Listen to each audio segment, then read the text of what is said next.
আমরা এখন ফ্রেন্ডশিপ হাসপাতালে যাচ্ছি। আমার ড্রাইভারের দায়িত্বে আছে সুদীপ্তা। কত সুন্দর পরিবেশ। আমরা এখন আছি গোপালপুরের মধ্যে, গ্রামের শুনশান নীরবতা নাকি। আমি একটা জিনিস ভেবে পাচ্ছি সুদীপ্তা, দেখেন এই ছোট একটা রাস্তা, তাই না, সুন্দর একটা পরিবেশ, চারিদিকে ঘের বেদ, কিন্তু এর মধ্যে একটা সুন্দর একটা হাসপাতাল। যারা হাসপাতালকে প্রতিষ্ঠা করেছেন তাদের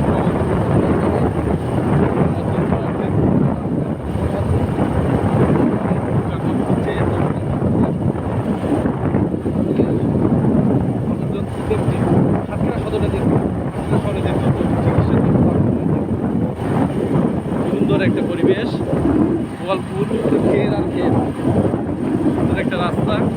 আমরা যাচ্ছি ফ্রেন্ডশিপ।